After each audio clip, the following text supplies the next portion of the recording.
Hi, I'm Irina Baker, a mentor to spiritually aware entrepreneurs. Inside of us, there is darkness. It's in the subconscious mind. We have both. We have powerful light and we also have darkness.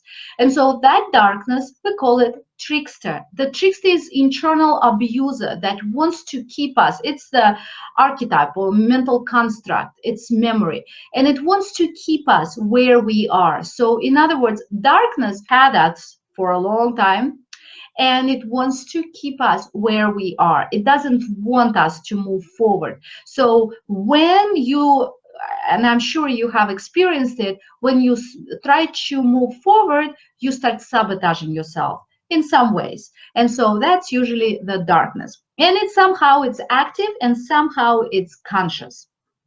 So it wants to maintain a status quo and it doesn't want you to go anywhere. It has you in the realm, in its own realm.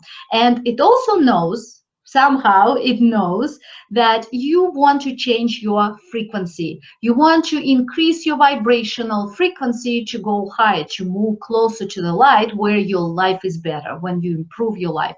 And what that means is the darkness in the darkness you vibrate low because that's the nature of the darkness, and then you increase gradually your light. You go to the light, into the higher frequency.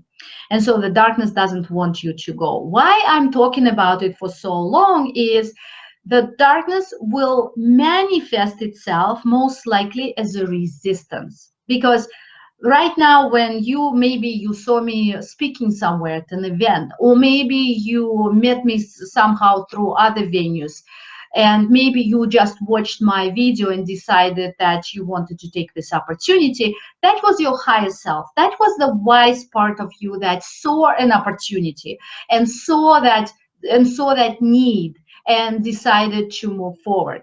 But now, after you've taken those steps, suddenly mini me, I call it loud mini me, starts taking place. It's the monkey on our shoulders, and it will start saying, why do I need it? I don't need it. Who are you to have it? Who are you? Don't trust anybody. You're not going, you're fine, you're comfortable, you don't have resources, you don't have energy, you have don't know time, blah, blah, blah, blah. That's the voice that most likely will start yapping. And it's up to you to listen to that voice or not to fight it. You can fight it, but or to decide that you are making different choice, not to listen to that voice. Another type, I'm talking about several different types of resistance. So another one is the silent resistance, and the silent resistance is when you suddenly feel tired, exhausted, you suddenly feel sleepy. I had clients who would sleep and didn't show up for a session because we were about to do something major, and that person, the resistance was so strong that the person didn't wake up. Normally it would be easy, but suddenly the person just slept through because of the resistance. It was silent resistance.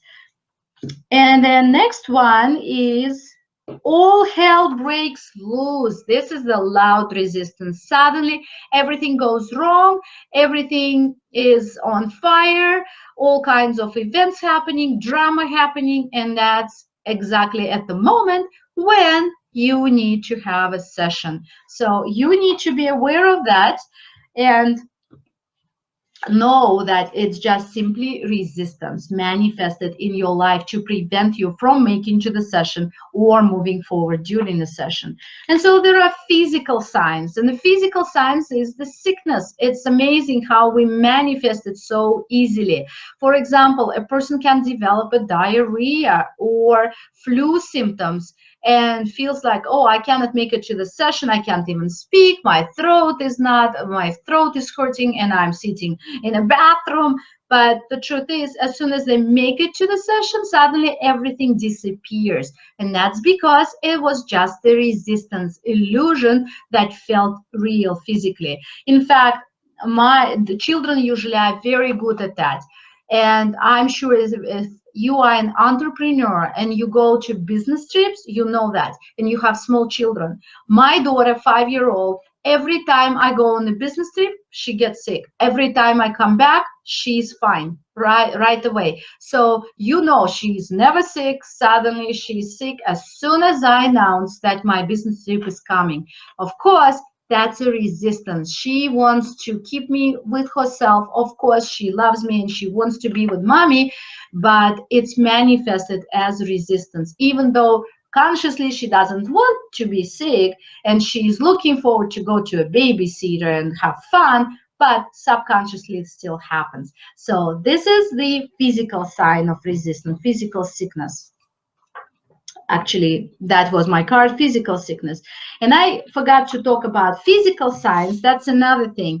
It's actually on the road. Let's say you need to get home right on time and suddenly there is a traffic jam on the road. Something happens, an accident, and you are in the middle of the traffic, sitting there and cannot do anything. That's resistance. You got there right on time to postpone, to resist, not to make it to the session.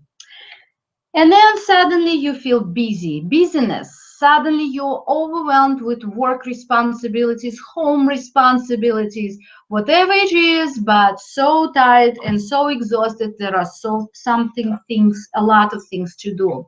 And then another one, family, relatives, and friends. Suddenly out of the blue, relatives create some kind of accident. Of course, we say it happens. They didn't mean to. Of course they don't. But it's all subconscious. It's in your reality, and you need to look as the resistance.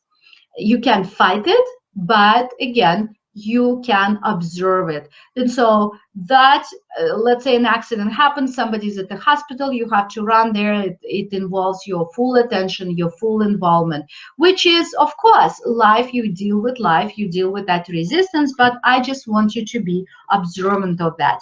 And what helped me to overcome this resistance, because I've been a queen of resistance myself, I know intimately every single one of these cards and I experienced them, and I also overcame a lot of them. And I always teach, you cannot fight. What you fight, what you resist, persists. So you cannot you cannot resist your resistance, but there is a mantra. And I use this mantra. It's my mantra. I love it.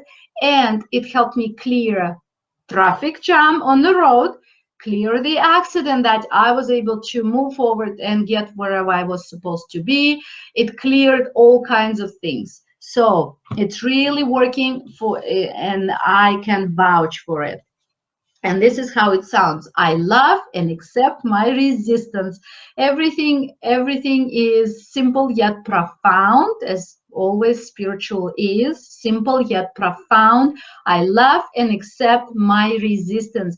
And you say it until you are blue in the face, until you cannot say it any longer, or until you feel like click inside.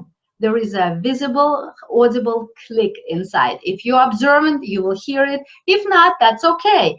Just continue saying, I love and accept my resistance, and it will go away. So you have a free choice to make that choice, to feel lazy and don't want to do it, or tired, or whatever, or I am ready to have that honest conversation. I am ready to move forward, and I am ready to grab that opportunity.